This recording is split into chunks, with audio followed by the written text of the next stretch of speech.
All right, we continue our in-progress version of Newsmax Now, special live coverage of Ted Cruz's major announcement today, choosing Carly Fiorina to run alongside him. He tries to change the narrative of this campaign. Alongside Miranda Kahn, J.D. Hayworth, we're also going to welcome in Dick Morris, Newsmax TV political analyst with us and the author of several best-selling books. Dick, good to have you with us today. Give us your quick reaction to the choice by Ted Cruz of Carly Fiorina. Well, I think it'll be helpful to him in trying to win the nomination. But I think the real impact will be on the general election if he is the nominee. Because in Carly Fiorina, you have an authentic model of feminism. Somebody who started from nothing and based on her own skills and ability climbed her way to the top.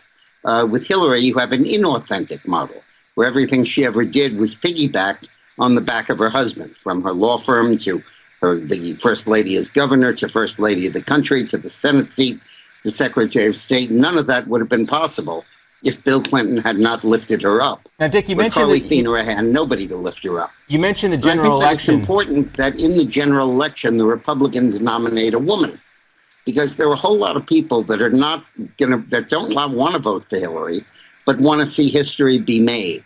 And this way, history will be made on either side of the aisle. You can vote for Hillary for president and put up with her, or you can go with Carly for vice president, and you still will have shattered that glass ceiling. So I think it's a very good choice, and I think it's a choice that I would hope Trump follows and names his own female candidate, if not the same one, for vice president. As for Ted Cruz, there's a lot of ground he needs to make up between the general election if he's going to get there. JD, do you think Carly Fiorina can close this gap that he's suffering from right now between him and Donald Trump? Well, look, let's before we get too excited, the vice presidential pick is called number 2 for a reason. It's a supporting cast member. If you accept the notion that presidential politics is 2/3 theater, Carly is part of a supporting cast. She is very talented.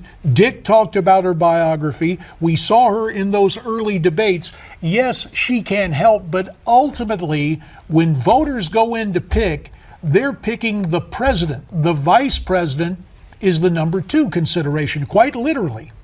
Right. And I think a lot of it, though, I think she kind of softens his image, brings some warmth there, and can attack Hillary, we talked about this earlier, in a way that, frankly, a lot of her male counterparts can't. Well, there's something else going on here, and it'd be interesting if Dick is still with us by Skype. I almost saw this, really, the headline coming out of this, Cruz and Carly take aim at Trump and Hillary. Rhetorically, right. What we saw was Ted Cruz and Carly Fiorina making Hillary Clinton Donald Trump's de facto running mate. Right. Exactly. This is something they've been doing, and Cruz has used that term that Carly Fiorina used it too. Trump and Hillary, two sides of the same coin. And also, when Cruz was giving his speech, warming up for Carly Fiorina, he attacked Donald Trump without mentioning him very cleverly, talking about graying the hair of the people who have held the office of presidents, obviously a reference to Trump's hair, and assembling a team, an attack on the Trump organization, also calling him insecure and attacking Trump's character. Dick, we're going to also stand by real quick. We're going to welcome in a caller who we have with us on the phone. Caller, are you there? I am. All right. What do you think about the choice of Carly Fiorina by Ted Cruz today? Do you think it can help him close this gap between him and Donald Trump to get to the general election? Well, I first have to say I'm an ultra-conservative Hoosier Christian. And for days, Mr. Cruz has been going on about jobs being number 1. So I have to admit I'm a little surprised that he picked Carly, because he's someone that sent thousands of jobs overseas and led Hewlett-Packard into bankruptcy. So she may be great for entertaining his kids, but she's not really a very good pick for a VP. So, Larry, you're in Indiana. Who are you going to vote for in the primary? Well, I was originally for Ben Carson, but after Ben endorsed Trump, I switched to Trump. Really? What was it about Trump, though? Just the fact that Ben Carson was endorsing him? The fact that he can't be bought, that he doesn't owe anybody. There's nobody else that ran that wasn't already bought by somebody. And I'm tired of this. It's been going on too long. You know, we've got people who have lied to us. They tell us one thing, they get in and do another. the Republican Party has pulled every shenanigan in the book to try to get rid of him. Now, you've got to ask yourself, why is it they're so afraid of him? It's because they can't control him. And that's basically why so many people are voting for him. Larry, stand by real quick. We're going to bring Dick Morris back in. Larry, Dick, you heard Larry mention the fact that he is a Christian conservative in Indiana. Could Cruz run into the same type of problem he faced in the Deep South with these evangelical voters? You heard Larry mention he's supporting Donald Trump. Yeah, well, it's possible, but I think that the race is much further down the road now. I think that naming a woman highlights Trump's problems with women, a 75% negative rating among women. And it really makes the feminine issue an important one for Cruz. Now, there are short-term advantages to this choice. One is that he's stepping on Trump's momentum from the wins yesterday, much as Trump stepped on his momentum after Iowa and after Wisconsin. And I think that's significant. I think it also shakes the race up to a certain extent, which you need to do with Indiana coming up. Look, the outcome of this race, once Indiana votes, will be pretty clearly determined. That Trump will fall short of 1,237 delegates by somewhere between 50 and 150 delegates. And that if he can't make it on the first ballot, Cruz probably wins on the second. So the question is whether there are enough... Dick, wait a minute. Wait a minute, Dick. That kind of apocalyptic scenario, if Donald Trump is within 50 votes, you look at past history, Richard Nixon going in 68, despite Nelson Rockefeller and Ronald Reagan, if Donald Trump is in fact within 50 delegate votes to win, to think that thing is going to go to a second ballot, I just don't see it. Explain that rationale, Dick. Well, I'm not saying it will. It might. It might not. If Trump is 100 or more votes, probably it will. If it's 50 or fewer, probably it won't. But it's hard to tell. But the important point about this is that the margin of error here is very small. And therefore, minor changes can be very significant.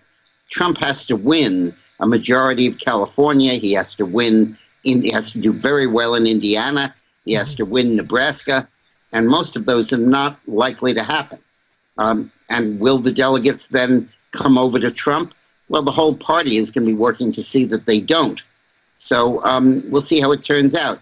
Right now, I'd much rather be in Trump's position than in Cruz's. But you can't say that this is done at this point. Well, he certainly said it was done last night. We're going to welcome in Steve, who's calling in from Missouri. Steve, we're getting your take on what do you think about the pick of Carly Fiorina by Ted Cruz?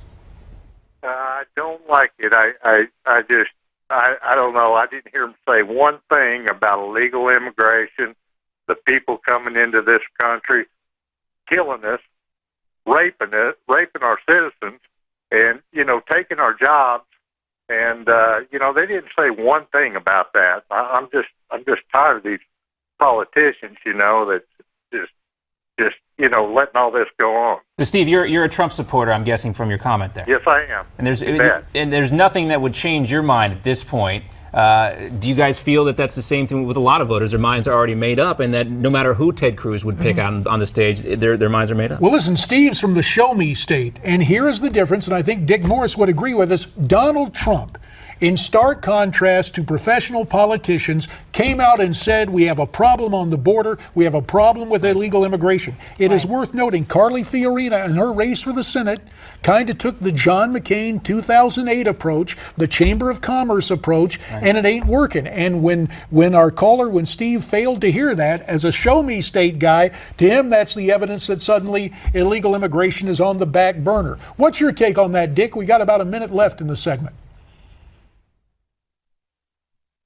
Well, as you know, JD, there's no difference between Trump and Cruz on illegal immigration. In fact, Cruz really has sponsored in the Senate long before this campaign much of the legislation that Trump is now advocating. Well, I would take issue with you on that, but I hear what you're saying. You put your finger on it, which is that Trump is not a professional politician. He comes from a very different business, from a very different place.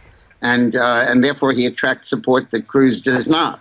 And I think that's the basis of his power. All right, Dick, stand by real quick. We're going to take a short commercial break. We're going to come right back. If you could stick around, we're going to have more callers join us. We're going to continue to talk about the Ted Cruz, Carly Fiorina pick in Indianapolis just a few moments ago, which we brought to you here live on Newsmax TV. Dick Morris will stick around, and still time for your calls. You can reach us 877-Newsmax. What do you think about this pick by Ted Cruz?